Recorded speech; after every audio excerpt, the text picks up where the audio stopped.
behalf of Dr. Sempster, president of our college, Dr. John Dansby, uh, the chairman of the board of trustees, we certainly want, first of all, to express our appreciation to this both esteemed and distinguished panel of educators who have impacted students and teachers and administration in the cities that you work in. Thank you so much for taking the time to share with our lectureship audience your expertise and your experience. These are indeed challenging times for all of us. We are navigating uncharted waters, and your wisdom uh, is going to be greatly appreciated.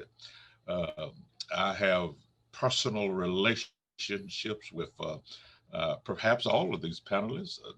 Called Dr. Draper a few weeks ago uh, to tell him, to share with him what I was thinking about. Man, listen, we need to do something about education um, on this lectureship to kind of help our parents, our teachers, and our students.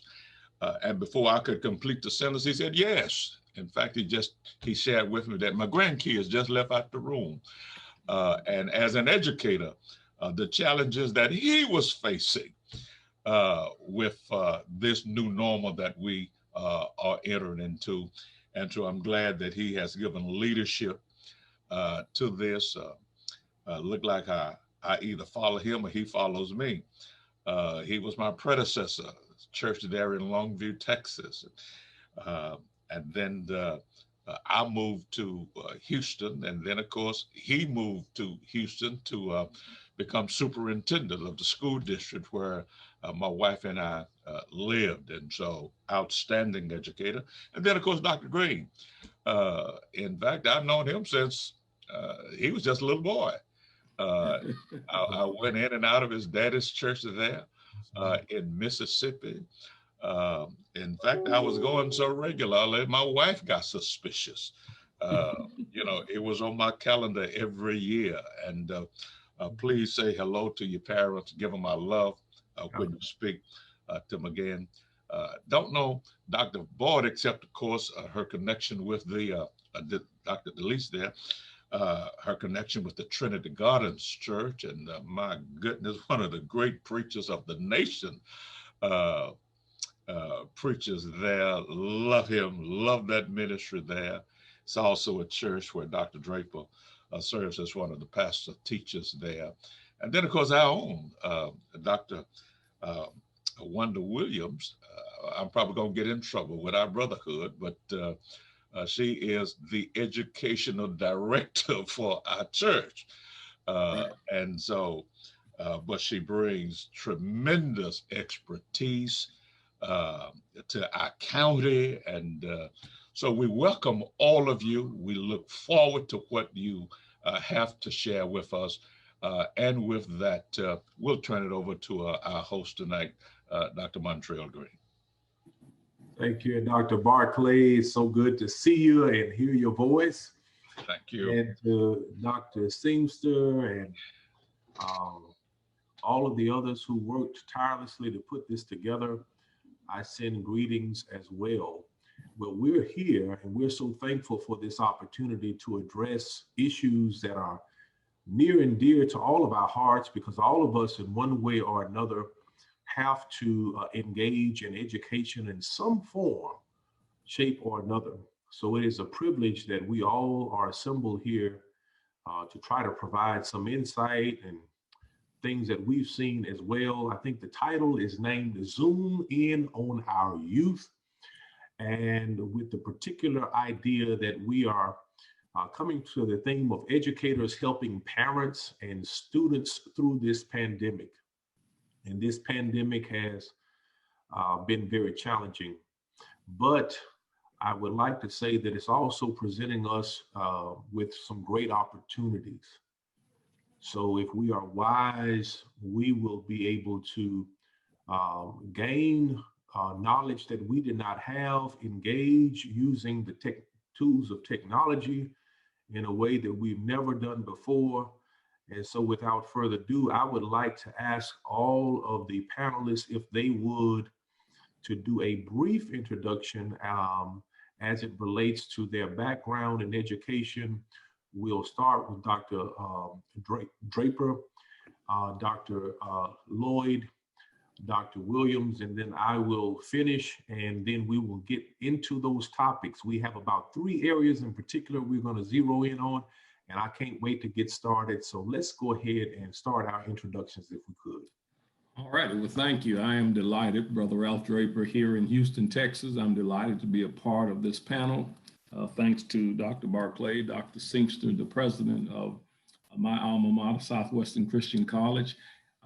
Most of you know I served bivocationally for years, both in ministry and in education, retired officially from education about 6 years ago. So tonight I come to it both as a pastor, I come to it as an educator, and as Dr. Barclay mentioned, I come to it as a grandfather, because I have my 4 grandchildren now, the oldest being a 7-year-old who's actually in the 2nd grade. So he's in this virtual world right now. His school, some of them are meeting, but he has not yet joined them in the physical classroom. So I'm his tutor. I had to go back into my bag of tricks and get back at the art of teaching. I taught 5th grade for a number of years. I taught 6th grade. I became an assistant principal, later on a principal, an assistant superintendent, and then spent the last 12 years as superintendent of schools. So I know it from every level, but I think I come at it tonight most passionately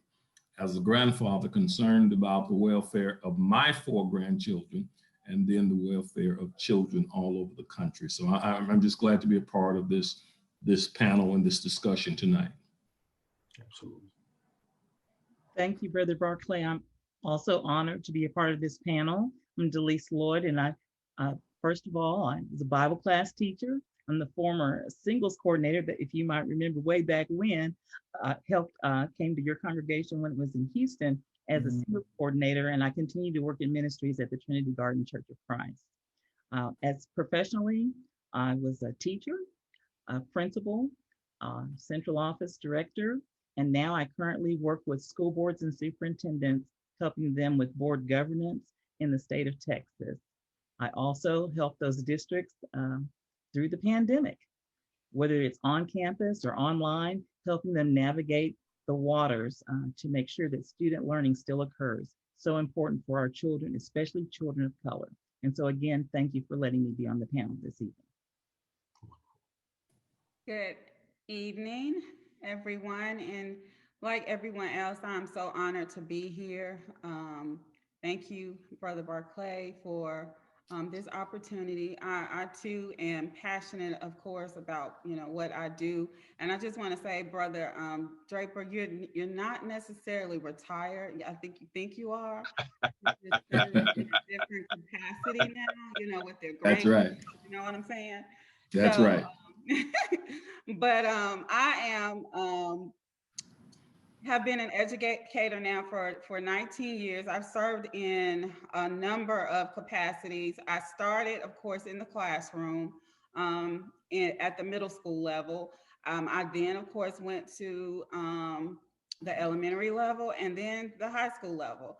At the high school level, I was not in the teaching capacity. I was in the counseling capacity because I also have a psychology and counseling background. So I too have worked in all areas, but just passionate. I'm passionate about all students and the success of all students, but specifically those students with disabilities who continuously struggle, and especially in our new normal now, they are on a different level of challenges. So I know we're going to talk about that area as well tonight, but I'm just excited to be here and excited to be able to provide some support and resources to those parents and those students who may need some additional supports. All righty. Again, as you can see, we have a great panel. I've been, as Dr. Barclay said, I've been in the church, surrounded with the things of the church all my life in ministry. I've had the privilege via education to be able to serve as a substitute teacher, assistant principal, principal, and superintendent of 3 different school districts, with the last 2 serving in the Delta of Mississippi. And so with some of the districts I've had the privilege of serving, they were high poverty. And so that brings up a unique type of experience that I've had serving in those districts and in the Delta region of Mississippi. So I have a passion for young folk. I've also had the privilege of being able to serve as an educational consultant with my own company and be able to go around to different parts of the state of Mississippi regionally.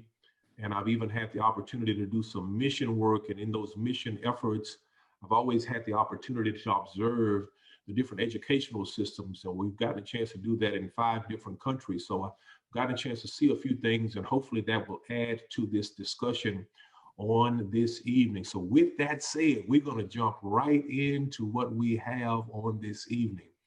Dr. Draper came up with this concept after we started talking about how should we handle this. And so here is what I will reveal from that conversation. And what we're going to do with these 3 different areas, we're going to try to take about 10 minutes.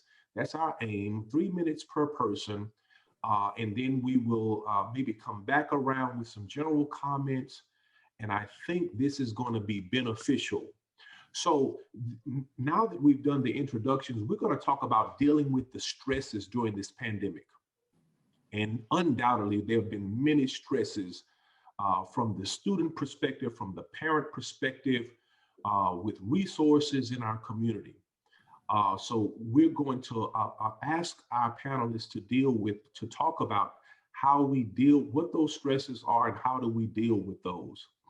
The second area we're going to address this evening is dealing with what are some strategies. It's one thing to point out the challenges. It's another thing to suggest, okay, what can we do? What are some options that's out there? And so with this powerful panel, we want to put some of those things forward for your consideration.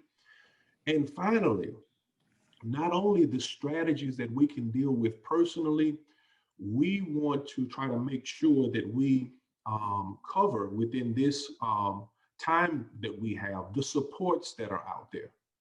And so anytime we're dealing with issues that are great and challenging, we don't need to try to tackle it alone. We don't need to think that we're alone, because we're not. There are resources that are out there. So those are the 3 areas: the stresses, the strategies, and the supports. With that being said, we're going to stick with that same order of Draper, Lloyd, and Williams, if you will. So Dr. Draper, we're starting with the stresses. And so would you please address that now, if you would? All right, thank you. Now, even though he's given it in a linear fashion, I'm very apt to just kind of bounce in and out. So I just wanted to give you that warning. But as I talk about, the stress that all of us find ourselves under because we're in uncharted water, I really like the theme of the lectureship this year, Who Moved My Church, which kind of a play off of a book that many of us have probably studied called Who Moved My Cheese. And it's when life shifts on us in ways that we were not expecting, we were not ready for. And so how do we cope with that movement when life becomes unsteady, or when there are answers that we don't know? And certainly in the realm of family and education, we find ourselves in some very uncharted waters. I heard a statistic on the TV. I didn't catch the exact numbers, but they were talking about the increase of both violence in general in our nation. The police are all reporting a high level of violence, which probably very much grows out of this stress. And they spoke about the high level of domestic violence that was going on in our nation. And so we all find ourselves under this tremendous stress and trying to have an appreciation for our students who find themselves in a world they're not familiar with, our parents who find themselves definitely in a world they're not familiar with. They're trying to support their children you know, if you like me, even though I'm an educator, once they start getting past second and third grade, I get real nervous about how I'm going to support that. You start thinking about high school. So parents trying to move outside of what they're comfortable with and maintain a living and keep the household. So there's a lot of stress there. And then also the stress that our educators are facing. Teachers, I heard a conference the other day between a text message back and forth between a parent and a teacher, and the parent was complaining about the grades that her child received for the 6 weeks, and the teacher was trying to explain that the kid had missed some assignments and that she had been reaching out to them, and literally, this literally happened. She informed the parent, said, I spoke with your husband the other day, and then the whole conversation, text message switched, and the parent got on to the teacher about, don't be talking to my husband. You and him don't need to be on the phone. I'm saying all that to help you see that everybody's under a lot of stress. And we've got to understand that the students, the parents, the teacher, and just the greater community we find ourselves. So let me just quickly mention 2 things that I want to share with parents, especially, and the family, because my focus tonight is how do we help the family deal with this pandemic, and inclusive of that is the teacher as an extension of that family beyond our walls. One, I want us to think about Maslow's hierarchy there, and the things that our students and everybody in the family needs. When we start thinking about, he talked about the physiological needs, making sure that we are aware and meeting the needs of our children, of the household, and that's one of the things we hear our politicians discussing. We've got to make sure that we're meeting those needs. And then he moves up and he starts talking about safety and security. And one of the things that my wife and I had to realize, that we were on channel CNN and some of the other channels listening to all that was being said about the pandemic and all that was being said about the stresses, and our grandchildren were absorbing all that. So we had to become aware of what kind of environment we were creating in terms of giving them a sense of a safe world, a sense that no matter what's going on in the greater world, we needed to communicate to our grandchildren that their world was safe. And then he goes on to talk about a sense of love and belonging, a sense of esteem and value, that children know that they're important. And I want to say that I think the family needs to communicate to the teacher their value. Teachers must communicate to parents and the family the value that they hold for them, and then the whole ideal of self-actualization.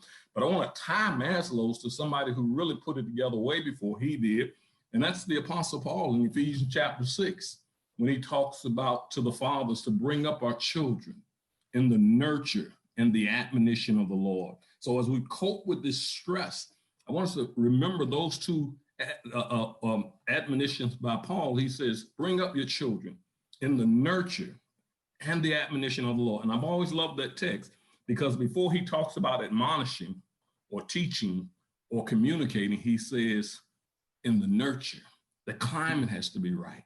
We have to make sure in the midst of this pandemic, what we can control, the context of our 4 walls, the context of our home, what kind of climate are we setting for our home? And then as we set that climate, he says the admonition, I call it climate and communication. So once we set the climate, what are we communicating? Does what I'm saying matching the climate that I'm setting?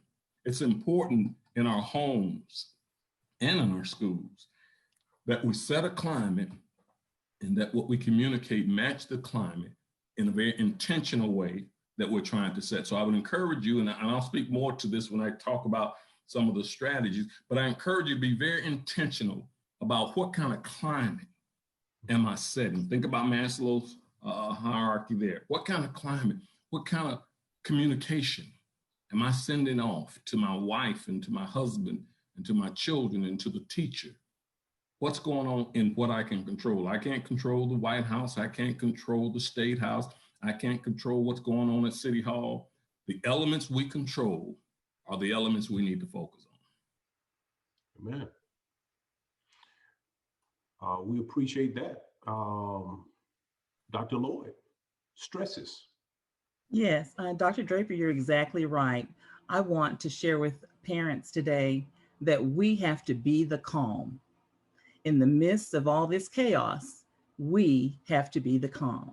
You have to be the calm. And how do you become the calm? Well, it starts with self care. And before the pandemic, we all were working hard. And during the pandemic, we're all working harder in ways that we did not even imagine. And so, in order to be the calm, you have to begin by taking care of yourself. Mm. As a parent, you might think, hey, there's so much going on. I've got work. I've got work when I come home because I'm still helping my kids with school. I'm worried about the bills. I might have lost my job. All of these things could be in one household. Mm. But in order to take care of yourself, you've got to start with that 5 minute, that 15 minute, that 20 minutes of just being still. Mm. And you know, the perfect way is to just be still with God. Just take that time to just tell all your cares to the Lord. You can start right there. And then you can move on even from there to begin to find out what are the few simple things that you can do for yourself in your household.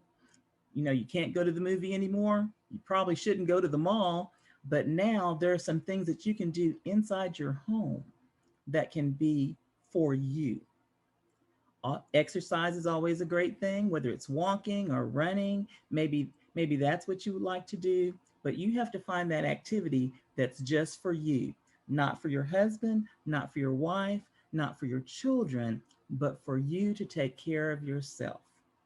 And as you take care of yourself, your children will see you, because one component of helping us deal with the stress of COVID 19 is realizing that we are still those active role models for our children.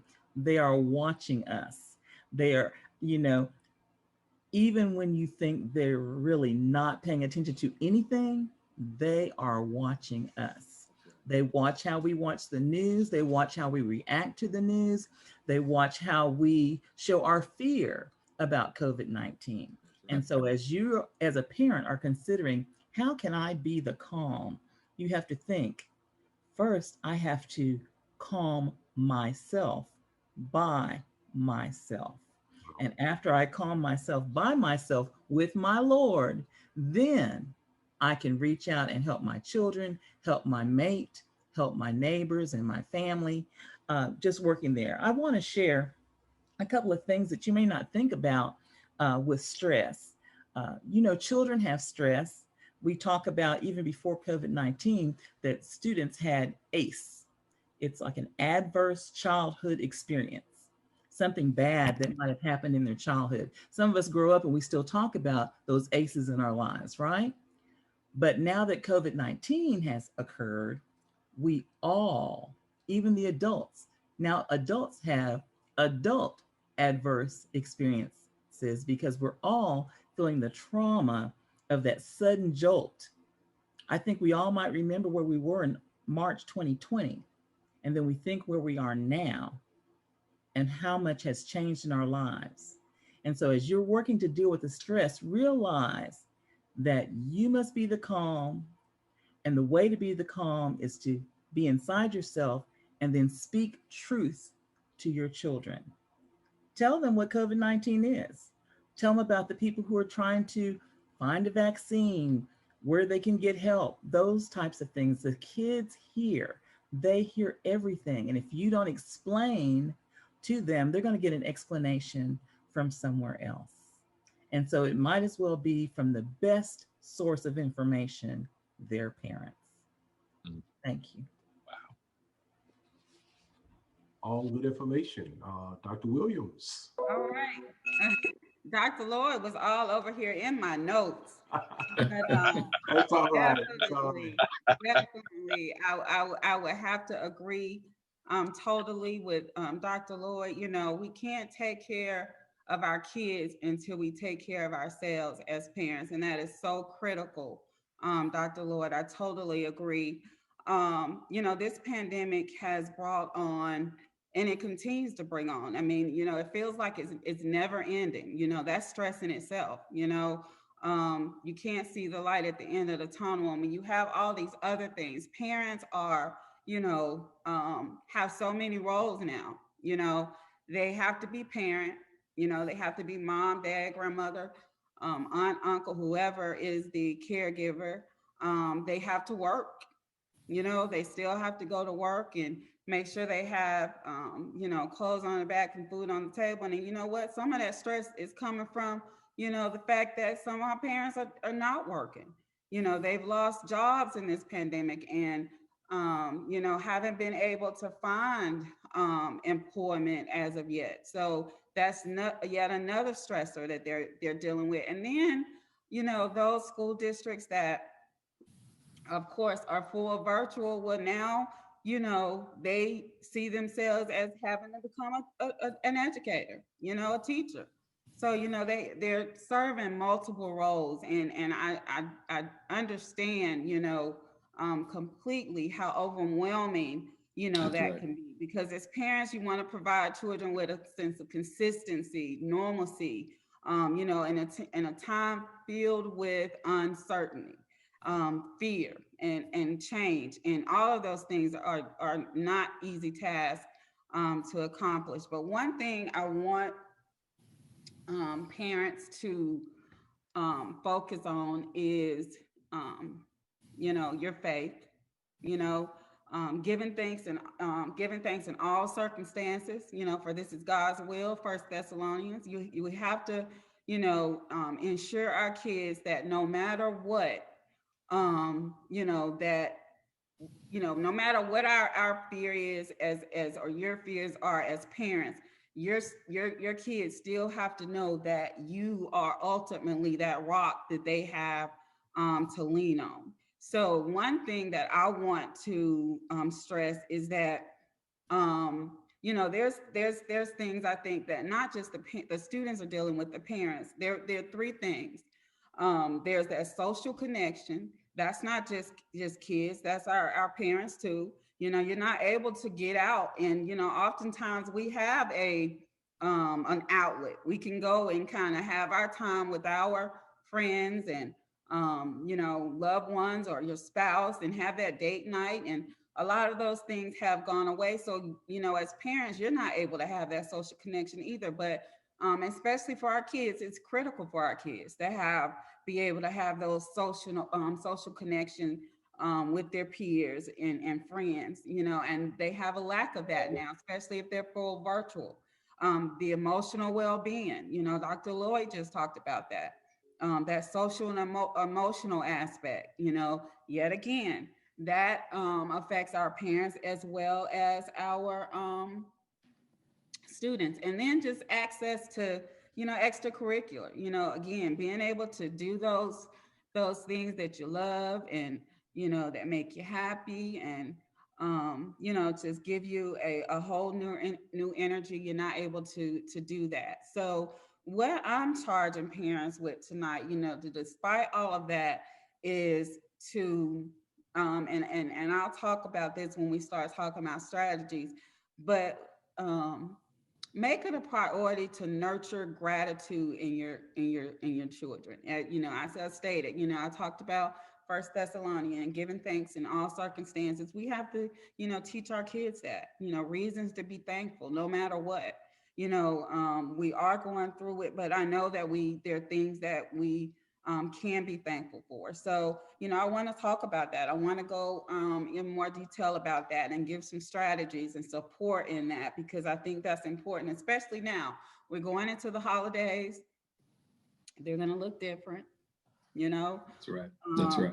They're we're not gonna have to be surrounded by all the family that we are accustomed to. And even at Christmas time, you may not be surrounded, the kids may not be surrounded with all those gifts that they, are accustomed to. So we're gonna have to, think outside the box, and think about those things or ways that, that we can still give thanks and be thankful for. Again, that nurture and that gratitude, having a sense of gratitude and allowing our our kids to have that same mindset. Wonderful, wonderful, wonderful. And all of these are great points because again, we are all dealing with in one form or another, the stresses, and our parents, children, even the teachers, as we well know, they're dealing with a lot of stress. Some of these teachers, they were not technologically savvy when they went into this. The school systems in some senses have been behind just from having the things that they need to have in place from a structural standpoint to support what's happening now. And I know that it's a different representation based on those who are talking from a panelist standpoint, but in Mississippi, we have the virtual and the hybrid, if you will. But there are stresses all over. So I think all of those points are powerful, and we can grow thereby. So without any further ado, let us look not only at this idea of stresses, but as we said earlier, what are some strategies or suggestions? And again, this is a powerful group of educators and parents, grandparents, so to speak, all these various titles. So I'm just excited about even hearing what they have to say. So again, in the same order, Dr. Draper, if you would, some strategies. I want to echo something that's already been said, and I guess I'll say it as though I were on a plane, and that is if we have turbulence, which we do right now, when the oxygen masks drop down, put yours on before you start putting your children's on. And that's kind of what Dr. Lloyd was referring to, that it's important that the adults in the situation, that's both in the home and in the classroom, it's important that self-care in order for you to care for others. So thank you all so much for what you said. I just want to mention some strategies that we've used here. One of the things that I did early on with my grandchildren, when they come here for school and they're here 4 days a week, and we go upstairs. I created a classroom. You can kind of see the backdrop. This is the classroom. You can kind of see the flag back there, the map, the little chart back there is the math skills that I do with my younger two that are 3 years old and 4 years old. We do calendar math. But we come up and they take a seat on the couch, or they have floor seats that they like, and we do what we call talk time. We start every day with talk time. Just say, hey, we're going to have talk time. We're going to talk about anything anybody want to talk about. When I first started with them, they didn't have a whole lot to say, but I made sure I had 2 or 3 stories I would share every time. And then they started slowly sharing what happened last night or what they ate for dinner. Or one of my youngest ones, 3 years old, I think he just started making up stories so he could be involved in the talk time. But they started understanding the concept. And sometimes as I started getting busy, I would forget to do the talk time, and they would say, Poppy, we need to do talk time. So that allows them a chance to say what's on their hearts or what's on their mind. So I would encourage you to make sure you're giving your kids an opportunity to talk. The kids don't find it easy to talk, and it's not always as easy as saying, talk to me. So sometimes you have to find indirect ways. And sometimes I'll ask them a question. I'll say, tell me about a friend of yours who's afraid of something in their life, and what do they do? Now, oftentimes when they answer that question about a friend, they will actually pull on their own life. So you have to find ways to get them to talk. You have to be okay with momentary silence and give them a chance to talk. And so I start every day off with talk time. We do prayer time where I pray, and they get to hear what I pray about and hear my confession to the Lord that I trust him, that everything will be okay. And then I let them do some prayer. And we do story time. There's a time in our day where I pull out a book and I'll read a book to them. One of the ones I read to them was about the Watson family. And the Watson family is a Black family that's going down south to visit their grandparents in Alabama. And they have the typical struggles. You know, they're in a car, the brother doesn't want the sister to touch him. And so we start talking about that, and it just gives them a time. And you can use biblical stories. Just read about David and Goliath and the giant, and to talk about how David. So we do story time. And good thing about bringing the school to the house, I don't have to separate church and state. I can have biblical stories in my story time with my own grandbabies. And then we do family fun time. I encourage my children who are their parents to make sure that they're planning for ways for their family to have fun. It could be puzzles, it could be games, it could be project. Somebody, Dr. Williams mentioned earlier, it could be exercising, but to be intentional. Again, it's about climate and communication. Climate is how do we set a tone to make sure people feel a certain way. Communication is how do we match that feel with what we're saying. And so to be intentional, think about talk time, prayer time, story time, family time, and then plan it for yourself and plan it for your children, and be intentional about it. It may be uncomfortable at first, but you're trying to make sure that you set a climate. And anytime we deal with climate and communication, only focus on what you can control. You can't control the climate outside. We can't control the climate in DC. We can't control the climate in the school district. But my little school is my 4 children, my wife and myself. That's a school of 6. And we simply try to control the climate and the communication in that context. Excellent. Thank you. Dr. Lloyd. Thank you, Dr. Draper. I want to talk a little bit about the epidemic within the pandemic. And what I think about when I say that is what happened immediately as soon as we all knew that COVID-19 was a real thing. We also found out the big myth that we thought everybody was connected, and we just weren't. And I'm talking about students primarily, but we're talking about adults as well. We were not connected in a real way. And so here's my commercial, Dr. Green. My commercial to parents is that every school system in every state is trying exceptionally hard to make sure that students get connected by making sure they have a device where they can get their lessons, whether they're on campus or online. As parents, we need to understand that that's a responsibility, and we need to encourage our students and really provide that routine that Dr. Draper was talking about to make sure that our students stay connected. Because when they're not connected, school is marching on. We're having real lessons and real grades. And when our children are not attending, even when they're at home, being online or remote, depending on which way you want to say it, our students are losing out. I see it time and time again. Parents, I really implore you, please make sure that you're staying connected with the school, stay connected with that principal, that teacher, that aide, that paraprofessional. Stay on track with the school, because time continues to roll on and your child needs to progress with that time to the next grade level. During this pandemic, you may have a few days where your child may say, oh, I don't feel so good. I don't want to do this. I don't want to do that.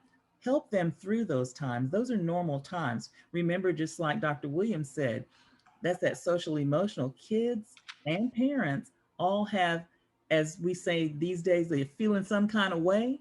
But even though they may be feeling some kind of way, we still must do our lessons. Our children, our Black and our brown children, are falling behind because they do not all believe that school is marching on. School is marching on. Secondary students, those credits still work and graduation is coming.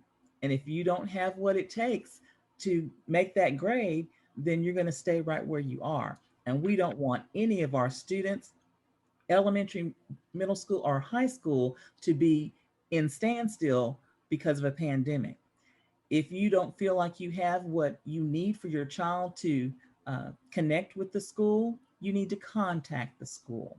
Every school in every district in every state in our nation has an obligation to make sure that students are connected. Now in Texas, we have a big fancy name for that called Operation Connectivity. That's as good as it gets, right? But in every state, there's a different title for that statewide program that ensures that students have that right and have that opportunity and that access to learn. And to me, that is the biggest COVID-19 strategy, is to make sure that we keep our students, our children, the future of, for all of us, that we keep them engaged in learning with that routine, and that if there's an electronic device that's supposed to be in play, that we make sure that we do that. We have to speak up and make sure that our children are moving forward and are connected. And that's my big strategy. I know it's only one, but I'm passionate about it, if you could tell. Great one, great one, great one. We receive it, and I trust that everybody at home is receiving it even now. Dr. Williams. All right, I'm gonna just continue with my theme of gratefulness and talk about or give a few suggestions, I'll say, as to how to nurture that in your kids. And I want to also, before I start with that, I do want to say yes, Dr. Lloyd. It is critical that our parents stay connected with the school system. Even though most of our districts are virtually are educating students virtually, parent involvement is it has always not been where it should be, but I think even more so now, that parents don't have that direct contact with schools and then are able to kind of go and come and go as they please and when they want. Some of them have kind of they shy away from it now, and of course part of it is fear. Some just don't, because we are in a pandemic. But it's critical that parents understand that there are a number of ways that they can still connect with their teachers and the school system. On the school district website, there are a number of opportunities to engage with the district, as well as the individual school websites as well. And then that just direct contact with your child's teacher. Make sure that you do that on a regular and consistent basis, so that you understand where your child is academically, and that you can make sure or ensure, especially since they're at home, that you are monitoring that more closely, and probably more so than the teacher would be at this point, because you have direct contact with your child. So please, please, please make sure that you do continue to make contact or keep contact with those professionals who are charged with the success of your child. That's most critical. So I just want to say about gratitude.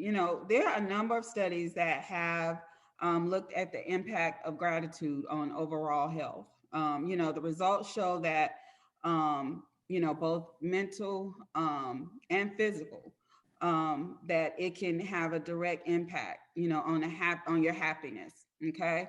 So one thing that I would say to do, and this is really, really a really good strategy for students, because we have to provide feedback or ensure students that that they're well on their way, or that they are on the right track. And without that direct contact with teachers, some of them are missing that.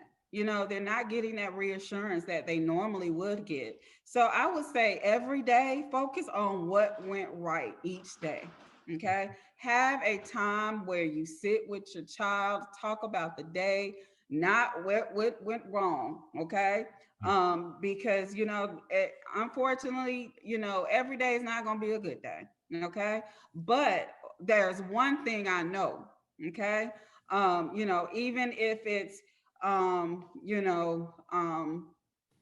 as small as, as small as, I went to the refrigerator and, nobody had drank up all the juices. I was able to get me a juice. Okay. That last juice was still sitting there waiting on me. Okay. There was something good about your day. Okay. So just find something each day, take a couple of minutes at bedtime. Okay. And it doesn't necessarily have to be verbal. I would even say write it, write it down, because, you can go back and see, look at all these good things, God has provided, or look at all these good things that God has allowed to happen for me. Despite this pandemic, guys, there are so many things that we can be grateful for. So make sure that you allow for time for that, because again, you're teaching that gratitude. Like Dr. Lloyd said, everything that you do, you're teaching your child something, whether it's good or bad. Okay, so make it intentional to help them, with that sense of gratitude, whether it's talking about it, at least one thing, as I stated, no matter how small, one part of the day that went well. And then just find well, I'll say the verbal and the written expressions of thankfulness. That one thing that went right, talk about that. And then on the flip side, write down those written and those verbal expressions that you talk about of thankfulness. Okay. And so let's not just say Thanksgiving for the times that we're thankful and the times we talk about what we're thankful for. Let's do that on a continuous and regular basis.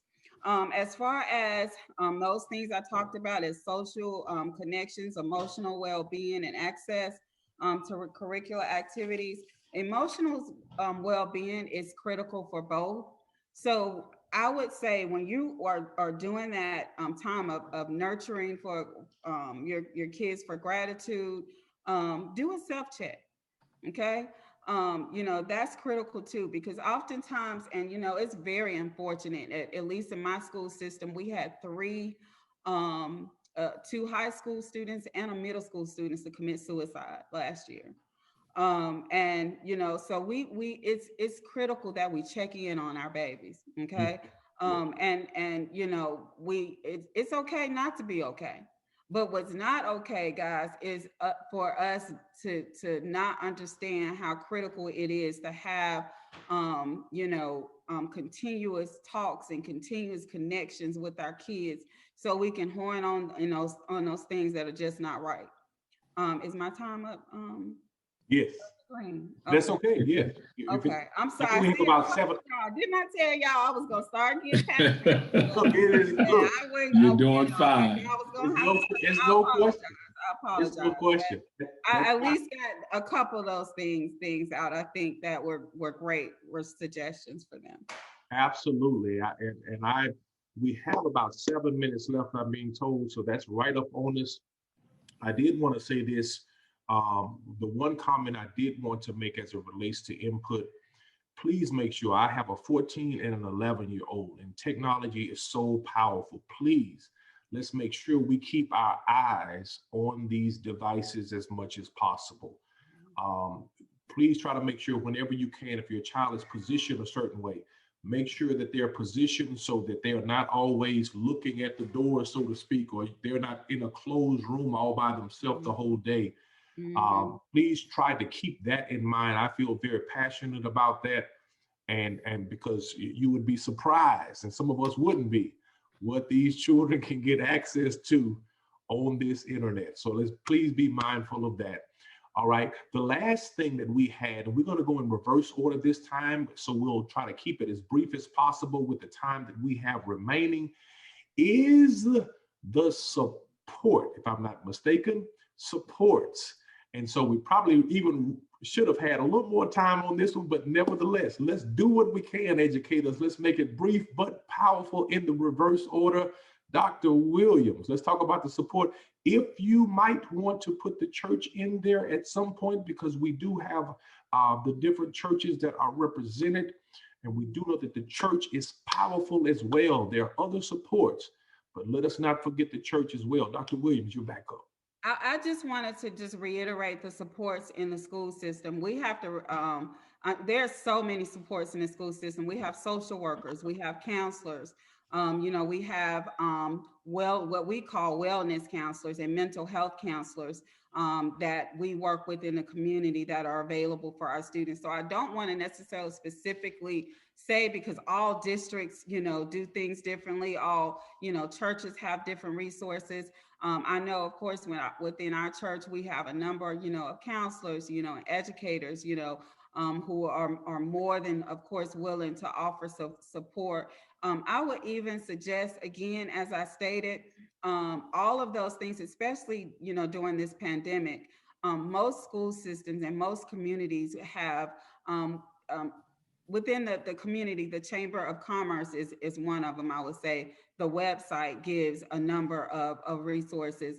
The school district websites give a number of resources, and I actually wanted to, and I know I wouldn't get through it, so I'm not even gonna pull it up. But another thing I want to say, there are so many websites and apps that you can use for social emotional well-being, even with prayer and meditation. I just challenge you to search one of those websites. I would like to give, though, that help with emotional well-being is virtualcalming.com. It's awesome. Virtualcalming.com, it gives you just a number of meditation and calming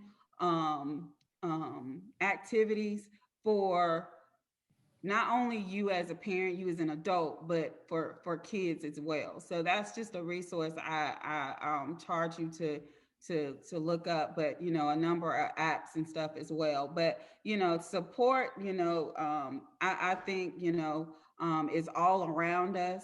It's just whether or not we actually seek it and understand that, again, it's okay not to be okay. But when you need the help, it's not okay to seek out and get it. Amen. Right. Dr. Lloyd. Dr. Williams is such a wealth of information. I know I'm going to have to stay connected with her so I can continue to learn. Very good, Dr. Williams. I just wanted to share this brief thing. Our children are just like we are. We want three basic things. We want to feel love every day. We want something to eat every day. And we want a clean place to rest or to get sleep every day. And so no matter whether you're a person who hasn't been affected that much by COVID-19, or it's just torn your life apart, in your opinion, if you can keep those three things as goals, feeling love, a place to eat, a time to sleep, then you're on your way to success. And I just want to share two websites because I know the time is moving. Going back to the technology, Dr. Green, for those of you who may feel that you don't know the words to say to your kids, how to explain COVID-19, how to explain what's happening with the pandemic, there's a website that has little primary books. It's free. It's called meetthehelpers.org.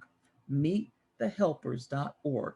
And what it is it's primary little books that talks about the different people in society who are helping us get better as a society.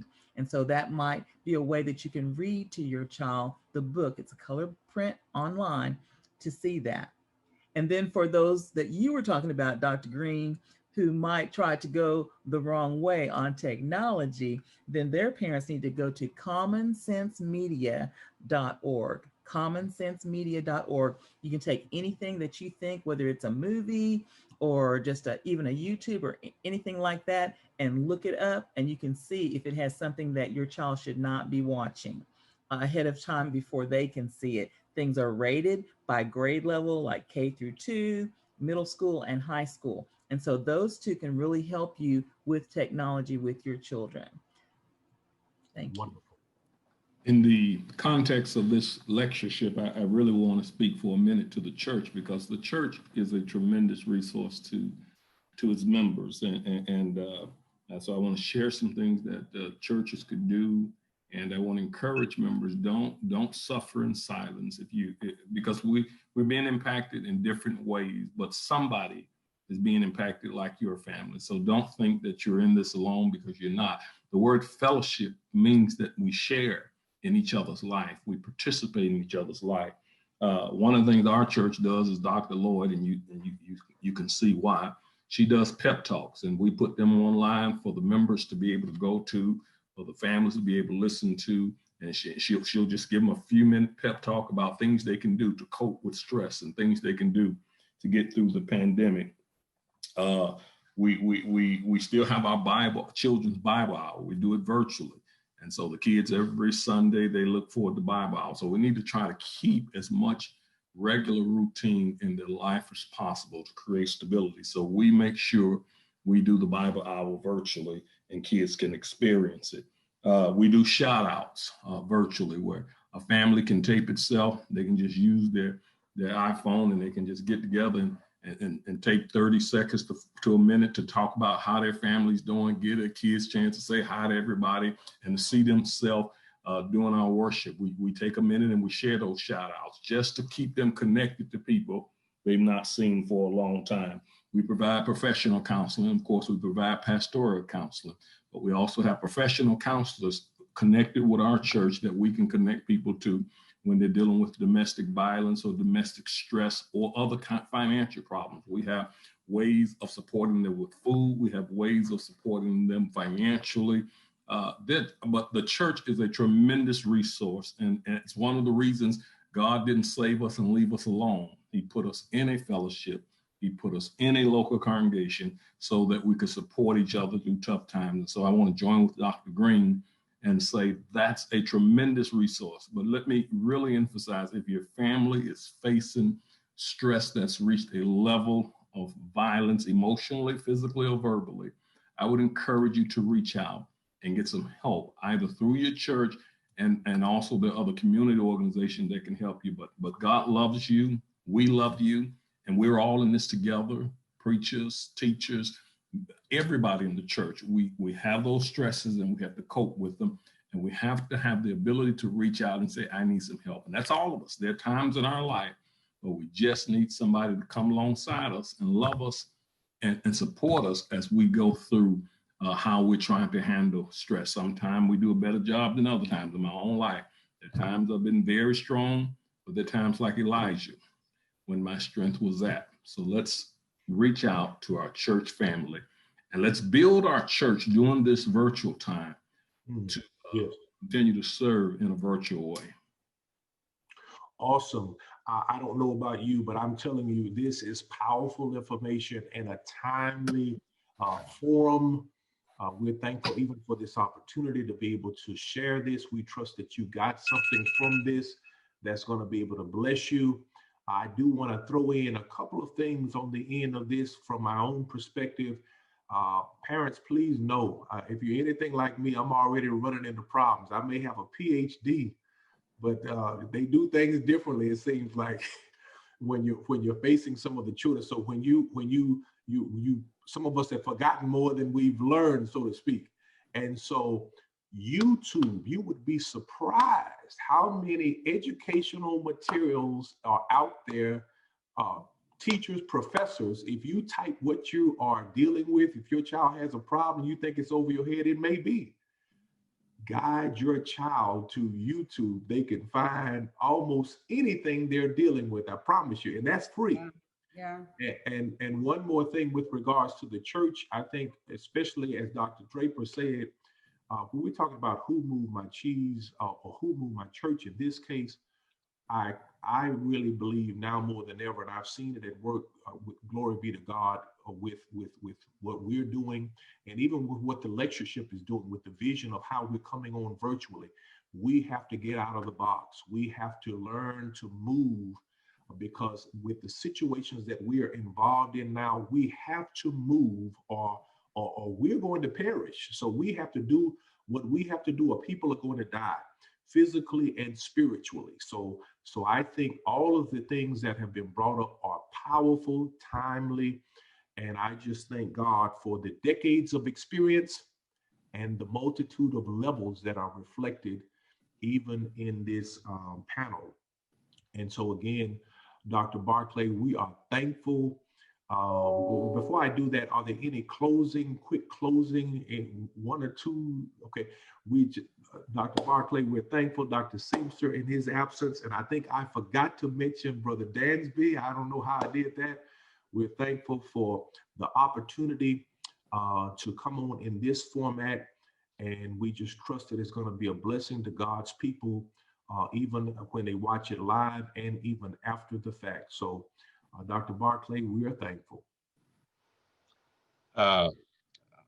This has been absolutely incredible. It's clear to me that some preachers who were involved in this just based upon the alliteration, stresses, strategies, and support. I told a group of preachers this morning that when I was in undergraduate school there in East Texas, I had a preaching professor, Dr. Simmons, who taught us that originality in preaching is only the ability to forget where you got it from. So, Dr. Williams, when you hear this preach from the pulpit, Stone Church, you'll just remain silent. And I'm brilliant. Guys, this was absolutely incredible. I knew it would be, so much so that I schedule it. The only thing in the lectureship I schedule for repetition. It will be on Saturday if I can get to them tonight, since we got to upload some stuff here tonight. Not only is it going to be on Saturday, it's going to be on Tuesday as well. I knew, I just had a feeling that this was going to be as powerful as in reality it has turned out to be. And then again, guys, thank you all so much. Now, Dr. Draper, I am a tad bit concerned that that map in your background doesn't have a lot of blue in it. Well, you know, I do live in Texas, and we're still trying to turn Texas blue. Now, you all in Georgia, you're showing us the way. we got a ways to go in Texas. Hello. Mississippi and Texas, we're just not there yet. Oh my God. Well, all right. That cat that kept prancing itself in your background there, Dr. You're forgiven for that, all right? Appreciate you. But guys, listen. Thank you all so much. Thanks for the invite. So helpful. Thank you. Dr. Williams, lest I forget, we need to run this tape in all of our classes here. Okay. In the next Trinity Garden, we're going to want to use this also. So Tim will be contacting you because he says he'd like to use this in our church. This is going to run in all of our classes here. Okay.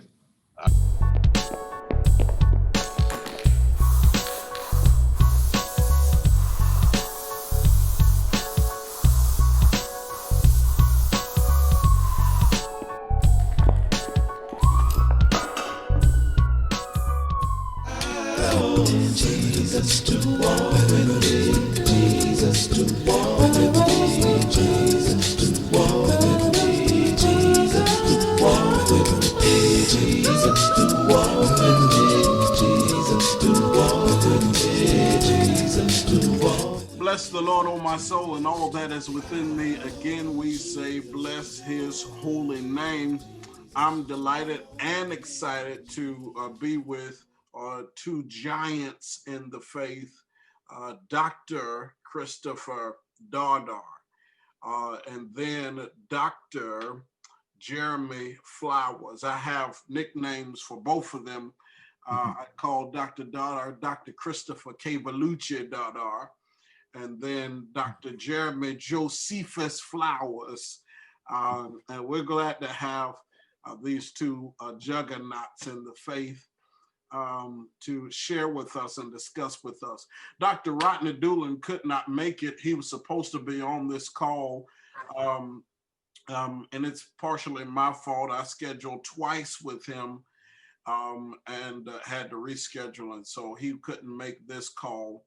But we're glad that these two men have kind of stepped in and are going to share with us just a very practical conversation about reopening our campuses for worship. And so I'm just going to start. I've already introduced them by name, but Dr. Dardar, will you tell us where you minister and just give us a few opening words, and then we'll follow that with Dr. Flowers. Yes, my name is, of course, Christopher Dardar Sr., and I am the senior pastor of the East Point Church of Christ here in Fort Worth, Texas. And I'm just excited to share in this conversation. This is a very pertinent and important conversation, I think all of us have to have in the days, weeks, and months to come. And I think that if we've done anything right or done anything that could be challenged, I think it's important to have that conversation, that other churches won't have to reinvent the wheel of what many of us have done already. So I'm excited to have this conversation. I think this lectureship has done a great job of inviting preachers and church leaders all across the nation to having realistic conversation. And so I'm thankful for that. So, amen. Dr. Flowers. My name is Jeremy Flowers. I'm the senior minister here at the Gray Road Church of Christ in the city of Cincinnati, Ohio. I've been here about 7 years. I agree with Dr. Dardar in that this is a very important conversation to have. A lot of churches are trying to navigate what this looks like in this particular season. It's interesting that when we first thought about doing this topic for the lectureship, we didn't know where we were going to be currently in COVID. So this is even a more tenuous time. One thing I've learned about COVID-19 is we don't tell it what to do, it tells us what to do. So I think it's important for churches to understand what that looks like in the reopening phase, whether that be now or whether that be in 2021. So I'm glad to be a part of this conversation. Bless the Lord. Bless the Lord. Dr. Flowers, do me a favor and say Christ one more time. It's not that type of party. Listen, I want to get right into it. Before I do, I always want to acknowledge the host of the lectureship and the one who is planning and coordinating this in the person of Dr. Barclay, for the opportunity to just extend to young preachers and preachers alike the opportunity and the platform to let their voices and their gifts be heard.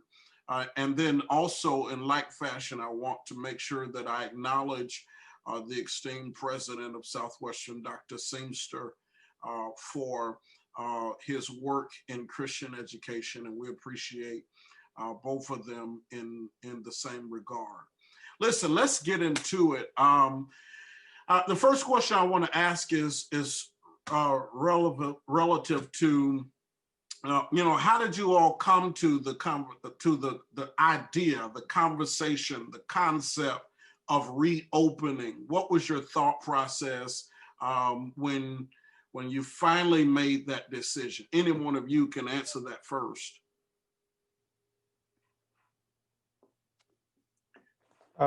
Speak at once. Flowers, you can go ahead first. I'll go ahead. I think we all in March, when we didn't know what to do, we all shut down, and we did what we believe it was the safest thing for all of our members. And it's very important in this conversation to understand that every church, every city, and every state are not alike. Ohio is not like Texas, and neither of us are New York and California.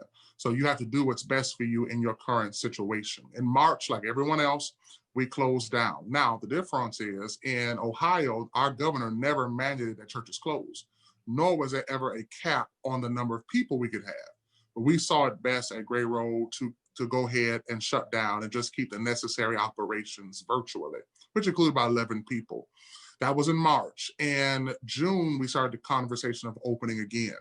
Now, we were ahead of most churches, most people, most cities, most states.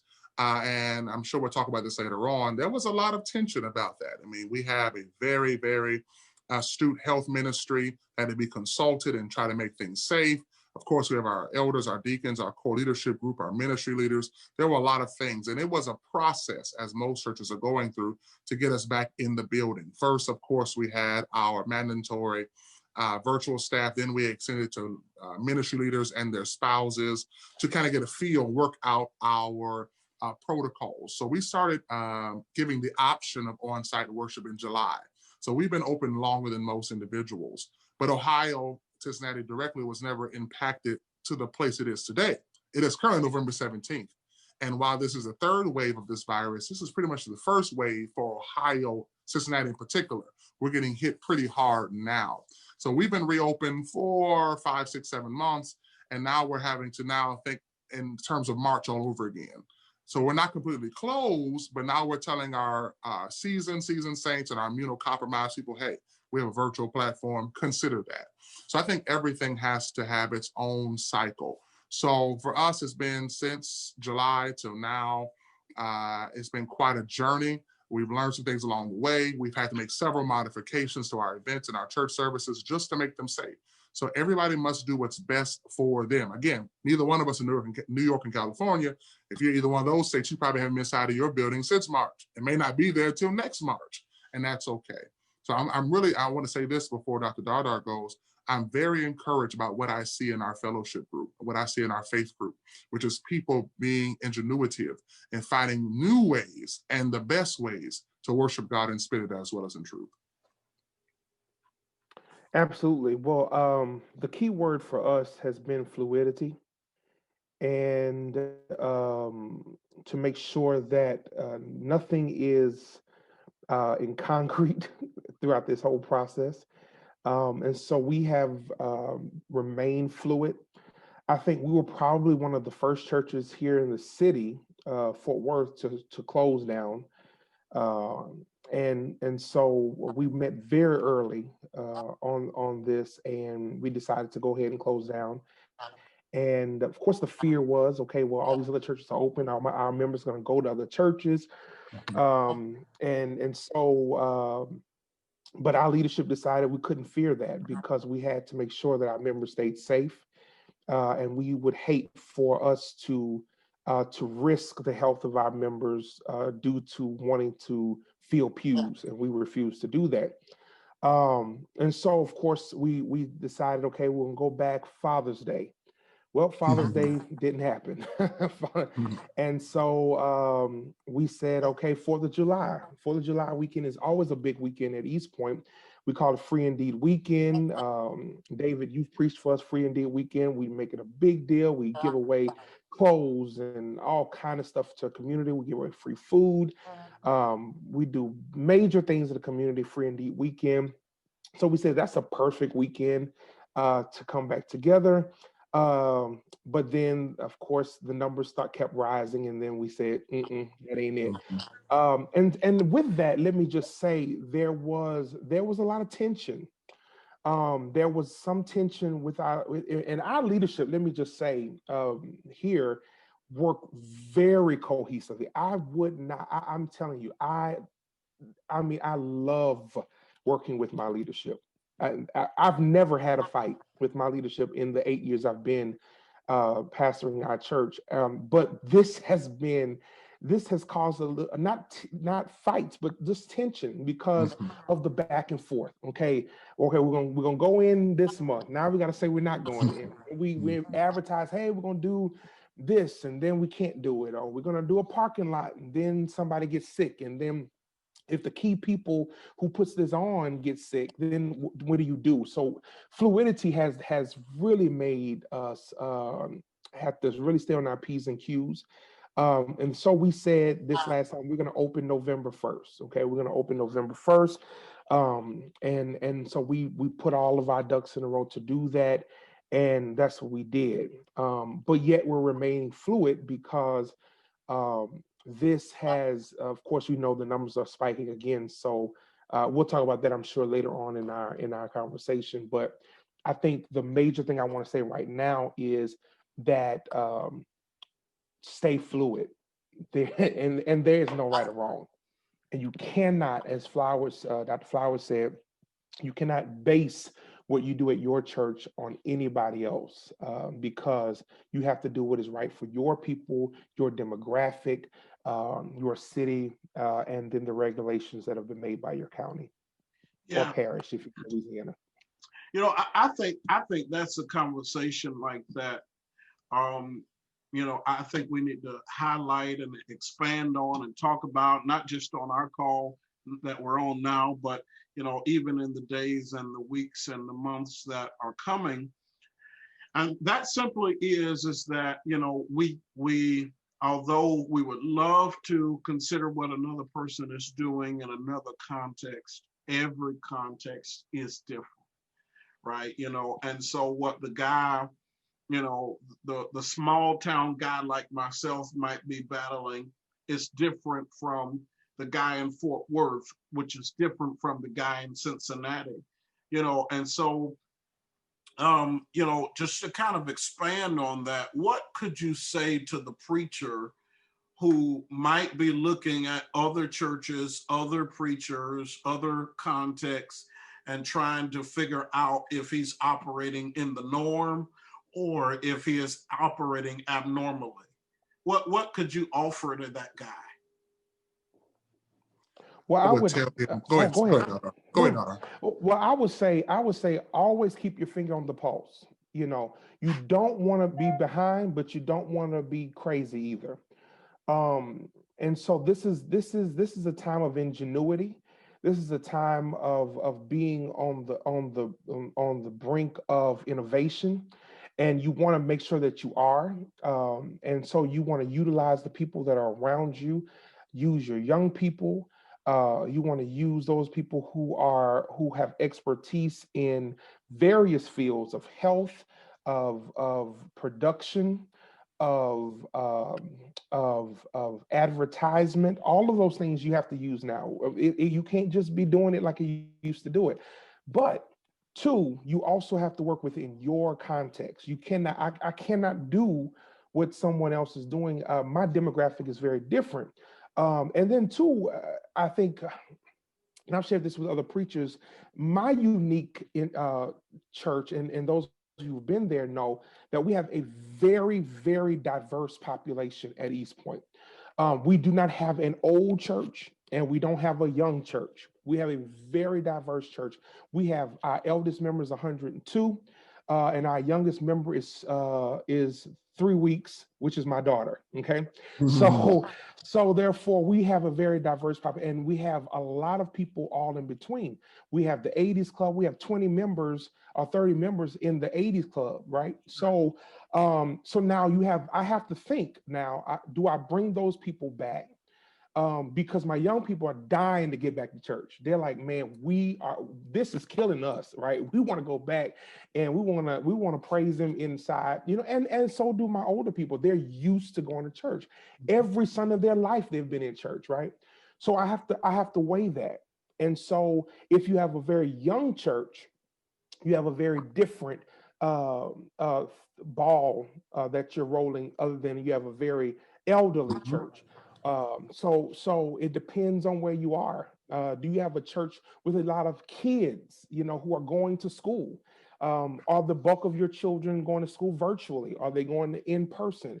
Will that risk my elderly people if they come in? So all of those things have to be weighed.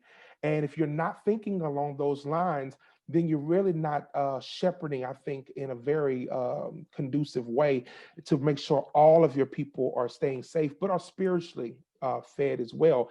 And then lastly, I want to say too, pastoring during the pandemic is very difficult, because what I've noticed, and I think we could talk about this too later, is this idea of social distancing becoming spiritual distancing, in which people can go to the movies, they can go to the mall, they can go to the football game, and they don't think about COVID until they go to church. Oh, they're gonna get COVID at church, right? So all of those things. So how do I shepherd those people? How do I stay connected to those people? How do I keep those people spiritual and spiritually minded and spiritually fed throughout the pandemic? That's a difficult thing, and all of us are struggling with it. I think. I don't know if any of us have mastered it. So, but that's that. Yeah, Dr. Flowers. Before I answer your question, Brother Watkins, I want to piggyback off what Dr. Dardar said, in that, you know, we've had to minister and pastor through two different pandemics at the same time, one of health and one of hatred. So literally we've had to go around curfews, we've had to go around demonstrations, we've had to go around all these things at one time. Ohio just put another COVID curfew out. So 10 p.m. folk have to be closed. That's it, be in by 10. And then, of course, after many social justice events in the spring, we had other curfews and curtailments. So it's just different. And he said an amazing thing. People don't worry about COVID till they get to church. And that's been a key hallmark of mine. Every Sunday I say it now is be consistent. Now, if you're at home and ain't doing nothing else, then stay home. I want to protect our elderly. I want to protect our immunocompromised. If all you're doing is going to Kroger, then do that.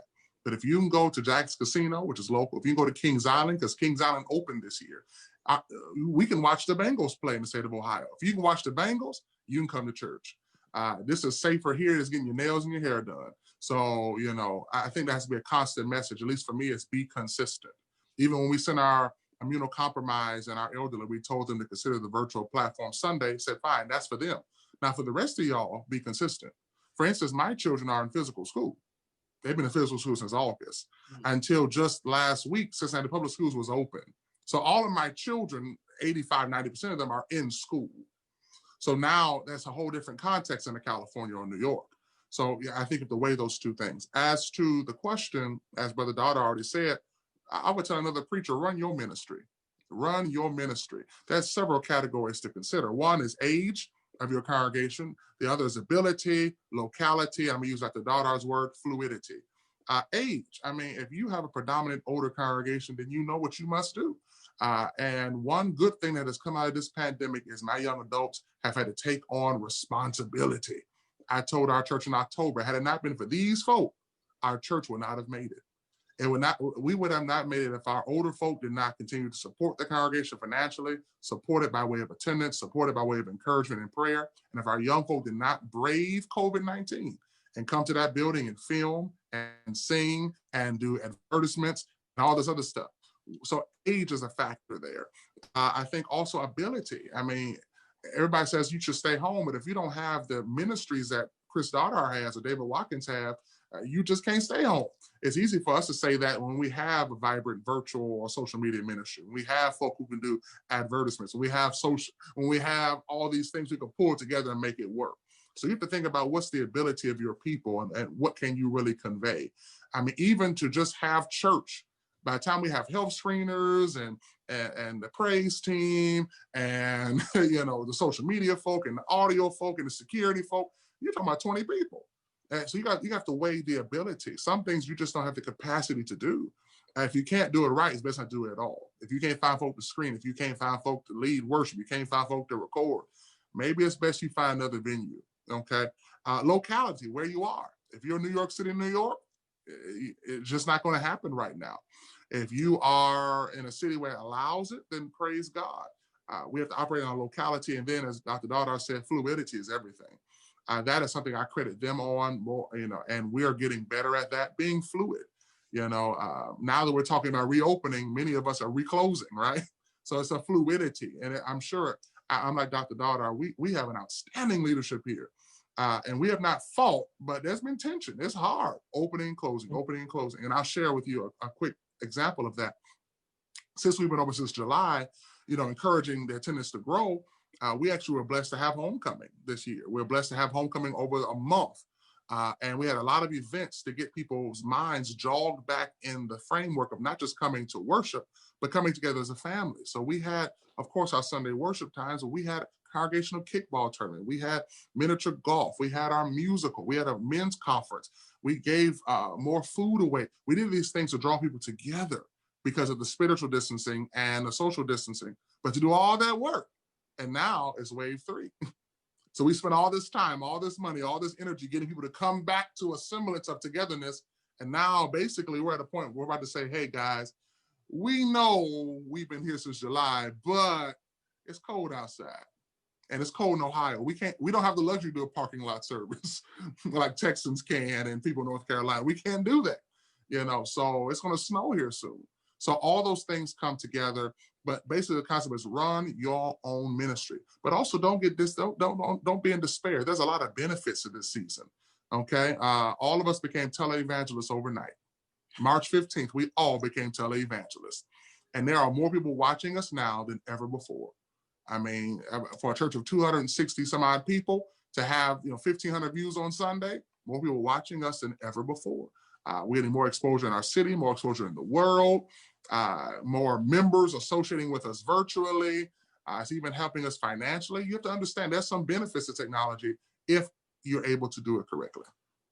Run your ministry. Yeah, great points. I appreciate that from both of you guys.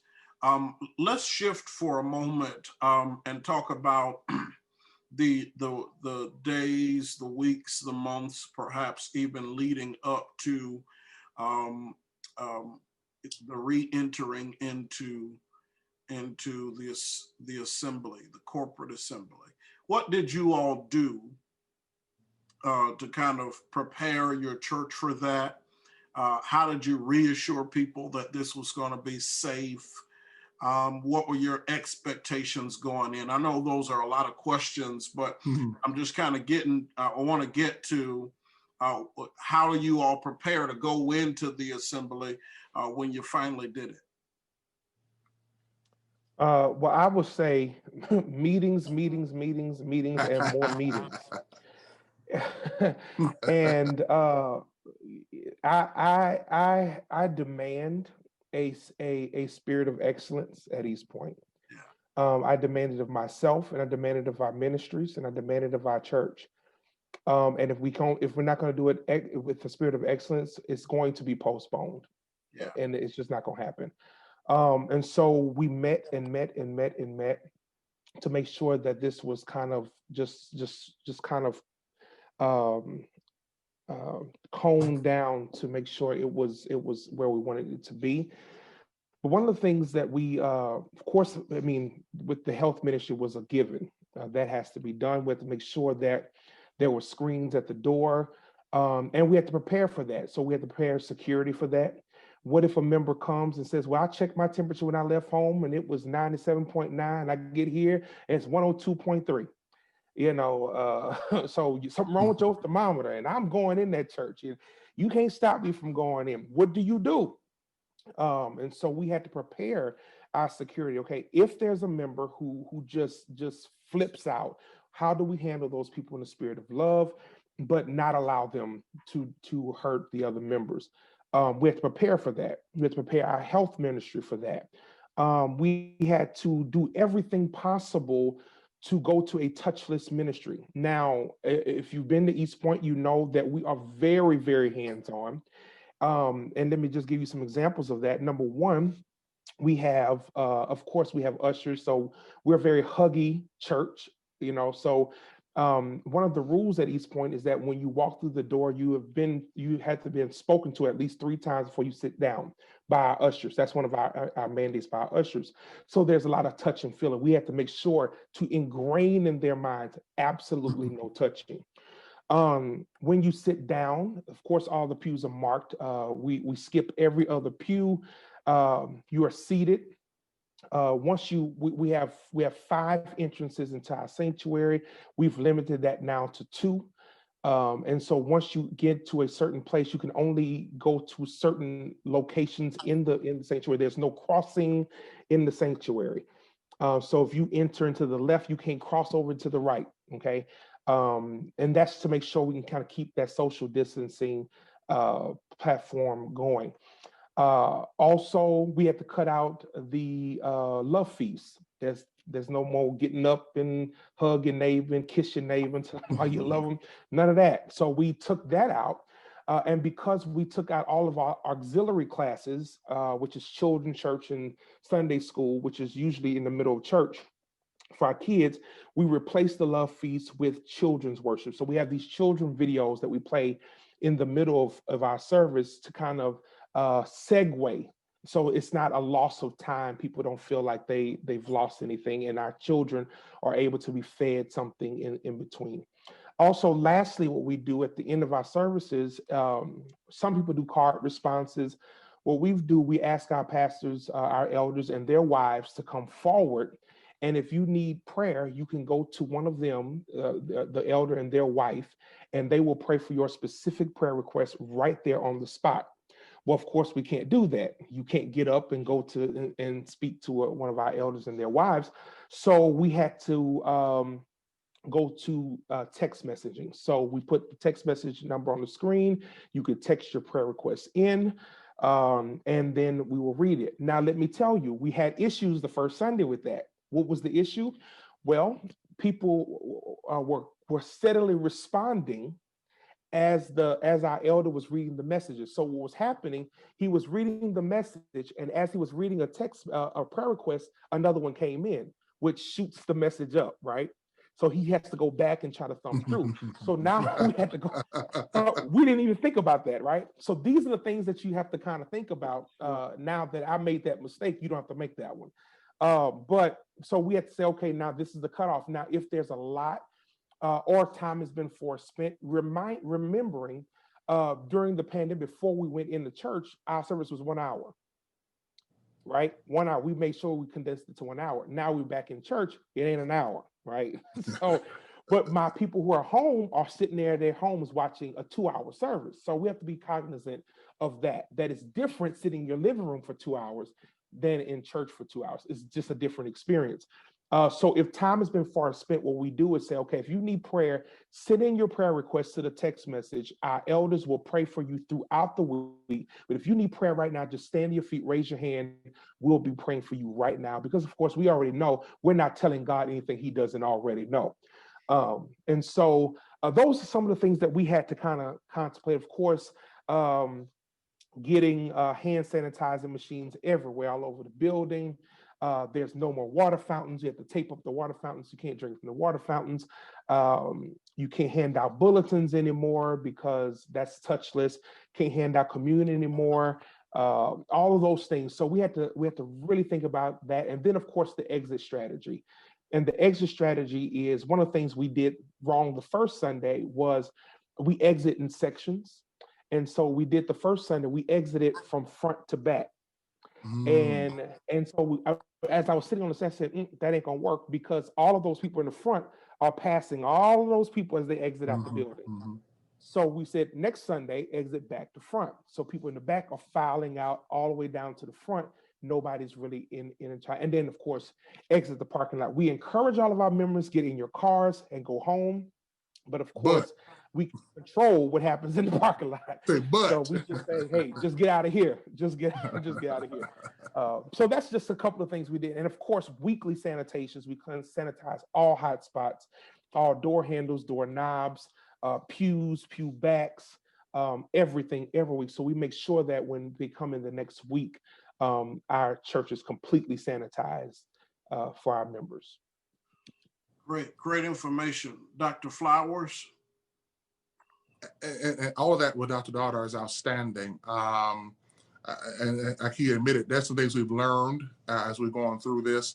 And again, that's why I told the last question, run your ministry. Everybody has different things they can and can't do. So for Gray Road, a lot of meetings. Oh my goodness, I'm zoomed out. A lot of meetings with my health team, my leadership will say this, had to change this, tweak this, learn this, all these things. That we had the ability to practice for several weeks with different groups of people to see how this would work. Advertise, we had videos, we had flyers. One of them, hopefully Brother Watkins will put up later on. We prayed, you better keep praying. As I tell our members, it's funny, as Christians, we learn to live week to week anyway, but living week to week is a real thing now. I mean, because we don't know what tomorrow is going to hold. Of course, and then protocols, whatever protocol you have, you're going to change. You're going to change your protocols. I mean, even now we're still changing protocols. As far as children's church is very, very important for us as well. Our children's assembly meets at 2:00 now on Zoom. They've met every week, literally since March 15th, so they can still have that quality time. I would encourage, if you have a children's ministry, that you put them somewhere so they'll have a place when they return to your building. Now, again, Gray Road's a little different. We have the ability of having a gymnasium. So we've been meeting in our gymnasium since July. The reason we've met there is it ensures social distancing. That was one of our tension points. It was, well, how do you really know that every other pew is 6 feet? I don't know if somebody sits down to me on the pew next to me, how do I know they're gonna stay 6 feet? That was a problem. Our sanctuary is older versus our ministry center. So the HVAC flow, the airflow was concerning to some people in terms of getting COVID in and out. Our newer facility has the ability to move air a lot faster. It was sanitizing. I know it's difficult for me to sanitize those cloth pews, so we don't have cloth. Everything in our gymnasium is literally non-porous. The floor, everything we touch, the chairs. When you come into Gray Road now, you don't get a bulletin. You scan a QR code. You scan a QR code, that is your bulletin. And it's been helpful. Some things we'll never go back to when this is over. We probably will not have a paper bulletin when COVID is over. It's going to save us a ton of money too. Another story, another time. So you come in, your communion and your green card, if you need to respond to prayer, is already on your chair. When you come into Gray Road, you will get your temperature scanned by the wellness screeners who've been trained. You receive your own individual hand sanitizer bottle. You can keep it with you, take it with you throughout the week. And of course, you scan your temperature. And we have the benefit of having a closed-in space, which means you don't even get access into the building itself until you've been screened and da-da-da-da. So that helps out with Dr. Dardar's point. If you have a belligerent member, I'm not wearing a mask. Look, we got this mask for you. If you don't do that, you can walk out. I mean, we've literally had to ask a Cincinnati police officer once to leave the premises because he would not wear a mask. I mean, this is serious business. And I'm sure all of us as preachers, especially, we have become super sensitive to people in our midst without masks. My bubble is very small because I don't want to hurt anybody else. I don't want anybody hurting me. So all those things happen because we use the gymnasium. We have a one-way in, one-way out, just like Walmart. So the door you come in, you do not go out. Same thing with dismissal, moving back and forth. All the chairs are 6 feet by 6 feet. Now, again, changing protocol, the numbers are higher, right? So now all the chairs are 12 feet. That was effective last week. Unless you're in a family unit, you and the next person are 12 feet apart, side to side and front and back. The gym allows us to have that capability. So that's why we chose that space. Now, as far as the document that you see on Zoom, this was our Return to Worship guide that was collaborated between our health ministry, led by Dr. Donna Ebron, and our leadership group. Of course, I'm blind, so I got to expand it. Okay. Of course, on-site worship meets in the gymnasium. Virtual worship, as we keep reminding people, virtual worship is an option. We're blessed to have a platform on Facebook and YouTube, predominantly on Facebook. Use that. I think a big thing for me, I'm sure Dr. Dardar and Brother Watkins can elaborate, is that helping people understand the whole guilt, right? I feel guilty if I don't come to worship. Hebrews 10:25 says, but this is the time to think about life and death, okay? So virtual worship is still all 5 acts of worship. I can't be as good as Dr. Dardar. We never had an hour-long worship. I couldn't make that in virtual either. We are still a 2-hour church, have always been.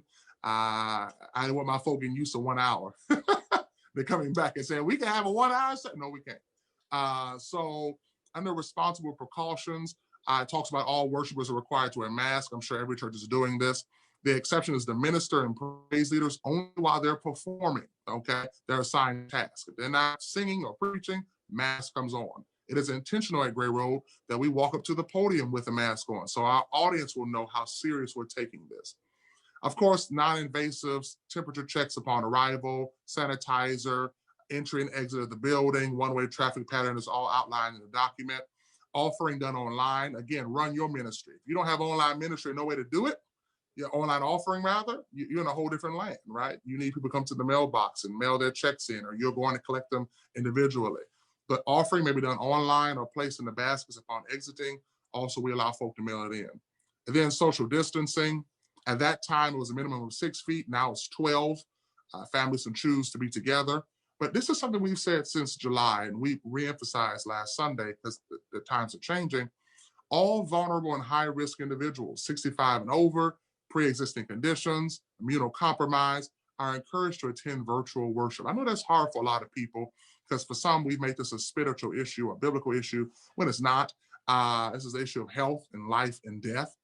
I'd rather, have you as a member for 5, 10, 15, 50 more years than have you as a member for one more service because you catch COVID-19. Now, I do want to reiterate the fact that, and Dr. Dardar kind of said this, people, it's amazing. They get COVID and they're traced back to church when they've been everywhere else during the week. Hopefully, Gray Road's the safest place our people will enter all week long. We are overly conscious. We are overly sanitizing. We are overly touching hotspots. We have a custodian on staff. So we're overly doing these things. Be very careful and be prayerful for your leaders at this time. You know, I tell my congregation all the time, I am not naive. You're talking about 260 people who regularly attend, over 300 people on the roll. I am not naive that eventually somebody's going to get sick. Somebody is going to catch COVID-19. You cannot stop that. So it's how we react when COVID decides to act.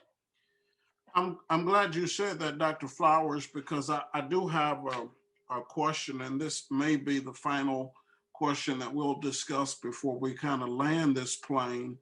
But the question is, are there any protocols that either of you have in place? If somebody comes into your assembly, worship with you, they leave, you discover that, and they report that they're COVID-19 positive after having been in your assembly. Are there any protocols that you all have in place? What did you all think about this kind of scenario? And kind of what was your plan to put in place for that kind of situation?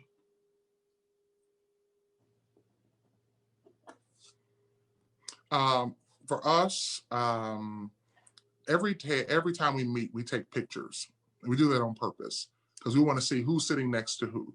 Now, close contact, CDC used to define as 6 feet for 15 minutes at a time. Now I think it's 15 minutes over a period of 24 hours. But we want to know who the close contacts are. Because the reality is, again, somebody eventually, this continues, will contract COVID-19. Yeah. But I need to know, you know, the gym is literally 6,000 square feet. So where were you? Were you 112 feet away from person A, or were you 12 feet away from person A? So if it happens, and thank goodness it has not happened. We've had members contract COVID-19, but none of our on-site attendees have at this point. Praise the Lord. If it does happen, and or when it does happen, the pictures help us figure out who the close contacts. Now, by intentionality, myself, our minister of music, several other people never come within 6 feet of anybody for more than 1 minute, you know. So I am very least likely to contract or give it or catch it, hopefully, from anyone else. Also, we have a depth chart, and I think that's important for every church who decides to come back. Who's the next man up? You know, and I've cautioned our music minister to say, okay, look, everybody on the praise team shouldn't probably be singing at one time, because if one of them gets sick, all of them are close contacts, right? And you're without a whole praise team. Social media is the same way. You know, who's preaching if Doc gets sick? Well, this person is. You know, so having that, but the pictures help. But I'm going to be honest with you, and I'm sure Dr. Dardar has experienced this too. At most, we might have 35, 40% of our people coming anywho. You know, it's not like you open the doors. I think that's what some preachers believe. If I open it, everybody's coming back at once. No, sir. It's not quite how it's going to work. I don't want to hurt your feelings. No. Only a third of your people, maybe at most half are coming anyway. So social distancing won't be an issue. But, you know, think about what happens if it does happen. And my fear, and I have faith, but my fear is, you know, if 2 people get it, then all the sheep scatter, right? Oh, no, it's so dangerous at church. Those 2 folk might be at a concert last night. They ain't you and you ain't them. And if all y'all wearing masks, the risk is minimized. And if you're on the side of the room, the risk is minimized. So, you know, think about that. You know, and inform the people who have to be informed. There's some people who want everybody at church to be informed. You have to use your congregational and shepherd pastoral guidance on that one. But I definitely think the people who have contracted it should tell the church. All the close contacts should be informed. Even when payroll members who are not on-site worshipers, it happens, we do the same thing leadership-wise. But we're also blessed. I mean, we're blessed that our health department chairwoman is also a contract tracer for the county. So she knows the current protocol for Hamilton County, Ohio. But think about those things. Think about on the front end. Think about somebody's going to get sick. So when it does, what do? Write that down. Ask your insurance company what you should do. You know, help yourself on the liability end as well. Absolutely. And I think just like Brother Flowers or Dr. Flowers just said, if a person does contract it, then, you know, you have to sit down with that person, say, okay, who were you around for 15 minutes or more, blah, blah, going. Now, prayerfully, that person is not what I call a kind of a key person. What I mean by that is an usher, somebody like that, or somebody who is constantly, but hopefully the way you structure it, no one is around anyone for that length of time unless they're sitting next to them. And hopefully you have that 6 feet, guideline. But hopefully, but if that happens, and maybe when that happens, I think the guideline definitely should be that the people that person says, okay, these are people I was around this Sunday, need to be informed. You have to ask, of course, the person, how much information, personal information, do you want me to share? Of course, because of HIPAA guidelines. So you cannot share. You can't say, oh, Brother Watkins got COVID this Sunday, and we want everybody to know, brother, you talking about a lawsuit if they so you can't just share people's information. And I would even, and this may be a stretch, but you have to know your people.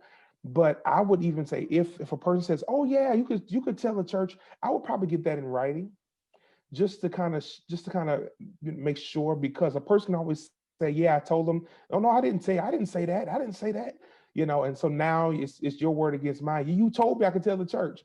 Now you done put it in your text message ministry, and you done told the world, and they done sent it to 400 people. So. You want to just kind of make sure that you have a procedure in place, and if not, that's something you probably need to talk about pretty soon, because that is something that is very possible to happen. Sure. And I would say, don't even say the name, just say an individual. An individual that you came in close contact with at the Gray Road Church has unfortunately contracted COVID-19. We would encourage you to quarantine for X amount of days, or monitor or see your personal physician. I would never, you take that fly? Nah, a person you've been within close contact. Well, how do you say close contact? 6 feet or more, 15 minutes, or even if it's just, if it's a elongated period of time in general.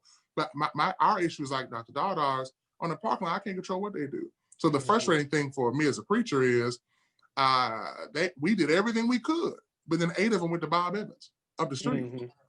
What do I do in that case? Well, I called her from Sister So-and-so. Now here you didn't, but it's still one of those things you have to then measure, Sure. Yeah. Couple of thoughts on that. I think you guys have done a great job. When we went back in, I completely reshifted our auditorium, and I divided it into sections, section A, B, C, D, E.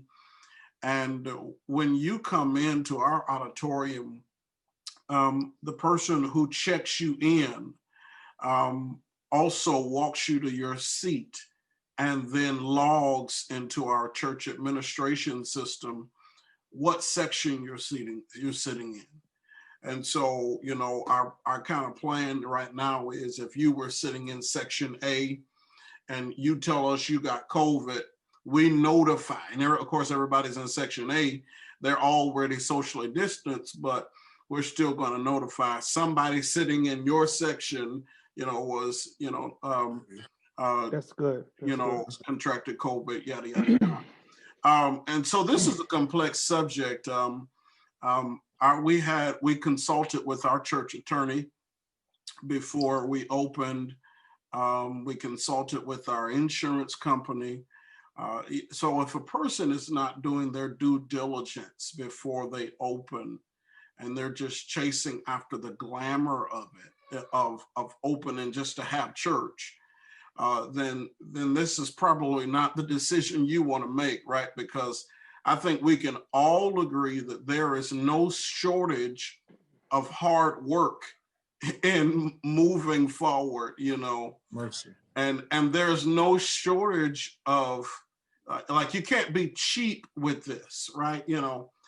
Would you all agree that it is not a cheap investment to get the hand sanitizing stations and the sanitizing machines and the mask and all of these things that are necessary for you to go? It's not going to break the bank, but it is also not cheap. Would you all agree with that? And manpower. I mean, you're Yes. asking people to man this for an entire worship service. So, there are people who, and another thing, you have to understand that you're working with people who are willing to come back. Yeah. So you have to think about, I'm just saying at East Point, I'm used to having these people on my ushers. These people working for my health ministry. Well, all those people ain't coming back. No. So now I got to figure out who's coming back. And then from that number of people, I have to say, okay, now who's willing to work these ministries and who's willing to work these things? And then those people many times are coming to work. That's what this is. They're coming to work, and they're getting a little worship as they there. But many of these people are in the foyer. They're outside. They're manning. They're watching. So you're asking a lot of people. So you should not take this lightly, and you have to do this very prayerfully. And I would highly recommend. And I don't know how any other preacher operates in their ministry, but I would highly recommend that you do not make this decision alone.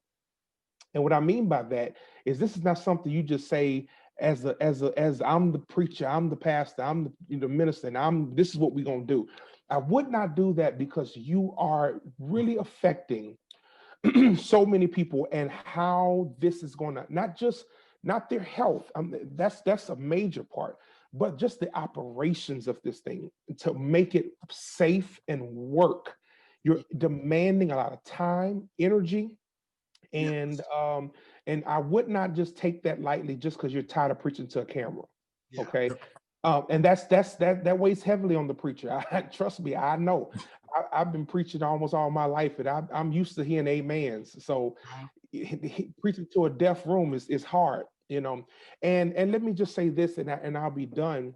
And when I said fluidity, I mean that one of the challenges just this week, and I was talking to David about this earlier, we opened November 1st. So we've now been open 3 weeks. This Sunday, of course, will be the 22nd, I believe. Then it's Thanksgiving, right? So we already know the cases are going to go through the roof, right? So our pastoral staff met last night over Zoom, and we had to talk, and we said, okay, what are we gonna do? There's pressure. We finally, and Lord Jesus, thank you, Lord. But now, how can we keep these people safe? So we had to make a decision. Hey, this is gonna be our last Sunday for the rest of the year, because Thanksgiving, we already know it's already spiking. We have Thanksgiving, we have Christmas, we have New Year's, right? So we have to make a decision. What are we going to do? Now, it could have been peer pressure to say, hey, well, you just opened, you going to close already? Yeah. You know why? Because I don't want to do that many funerals, what I'm saying? And so therefore, I want to keep my people as safe as possible. Would I have so much more fun preaching to my people than preaching to a camera? But guess what? I want to have a church after COVID. And so therefore, that's the decision we had to make. But we had to make it very prayerfully. And I did not come to that decision on my own. And I would strongly recommend that you don't. There's too much weight for one man to bear on his own. And so I would do it responsibly. And I would make that decision very, very prayerfully. Speak to God and allow him to speak to you and through you about that decision to reopen and when to do it. Yeah. And I would agree with that. It's a lot of cost, but the greatest cost is human capital. So many people are needed, and everybody's depth chart is small. I mean, you only have so many folk who can do this. And thank goodness, you don't want to lose any person in terms of COVID-19 contracting, but even your key people. I mean, so keep in mind, this is at least 37 weeks we've all been under a state of emergency. That's what our church said. We've been operating under state of emergency since March. This is our 23rd week in the building. So if you think it's one of glamour, it's one of prayer. Every single time we have to walk in these doors, I'm praying, deeply, because you know the ramifications if somebody gets sick on your property. You know the ramifications, even if it's not your fault, and you're going to have some people who who are, you should never meet, how dare you, you're wrong for meeting, you have other people who are saying, look, at least give us the opportunity to make a decision for ourselves. And that's what we've always pushed at Gray Road, even now, is, hey, make a choice. There's no wrong choice. We're going to offer you a choice. Because we're here anyway. We're going to offer you a choice if you feel comfortable in coming. If you're working every day at the plant, if you're going to school every day at the school, this will be here as a choice. There's no right or wrong answer here. It is very, very difficult. And yes, it's expensive with the hand sanitizers and masks and all that. I'm sure all of us have had surprise expenses in social media and technology. We bought more equipment than the law should allow. And so those have been surprise investments as well. But it's an investment because this is how ministry is going to operate from the here on out. We got to understand everything has changed. Everything has changed. And that's not necessarily a bad thing. All of us will have virtual capability and ministry in the days to come. I don't see us getting back to a sense of normalcy to at least third quarter of next year. So this is what it's going to be. As Dr. Dardar said, hey, you got to open and close. You got to have fluidity. It's funny, when this first started, of course, it was immediately no worship services, no Bible classes, no activities, no meetings on site. That's hard for us. We are a very community-oriented church. We have a lot of activities. And so you open everything back up slowly, right?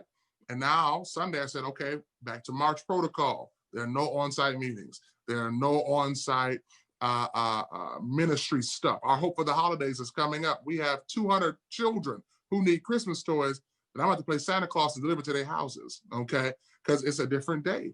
So you have to measure all those things. As Dr. Dardar and Brother Walker said so eloquently, don't do anything on your own. Number one, don't do it because you can't see all your blind spots. There are some things that you don't see. Yeah, of course, we want to preach to people, you want to do that. You used to having an amen, and there's a certain euphoria that comes with that. But I think we've all learned how to master a camera by now. So, don't do it by yourself. Don't even open or close by yourself because you're missing something. You need some people to help you say, okay, Doc, you see this one way. Let's look at everybody. You need somebody in the room who's older. You need somebody in the room who's female. You need somebody in the room who's younger to say, this is how I'm thinking. This is how I'm feeling. And I'm going to be real. I've had to be more in touch with my emotions in the last 9 months than any other time in ministry. Because if you've been a preacher, you've been sad, you've been hurt, you've been angry, you've been mad, you've been all those things. So you got to get those things under control. Yeah, absolutely. Guys, I appreciate your contribution to this conversation. I think it's been a lot of very meaningful dialogue that's happened here today. And I really wish we had more time because this conversation of the pandemic and ministry in it, and whether to open or close, and all of the ancillary of conversations associated with this, it's just a vast ocean of dialogue that we could get into. But unfortunately, we're out of time. So again, I appreciate you, brethren, for the opportunity and for you taking your time out to come and share with us. Let's pray, and then we will end our session. God, thank you so much for Dr. Dardar and Dr. Flowers. Thank you for their ministries. Thank you for their families. Thank you for the opportunity to share just a bit of their experience in this season. We're praying that some preacher, some church leader, some elder will be blessed as a result of hearing this meaningful information. It's in the name of Jesus we pray. Amen. We worship you. All right, saints of God. I want you to forget about all your troubles and your trials. Because right now it ain't about you. It's about our Father. Come on up in here. Right now. We honor you, Jesus. We honor you.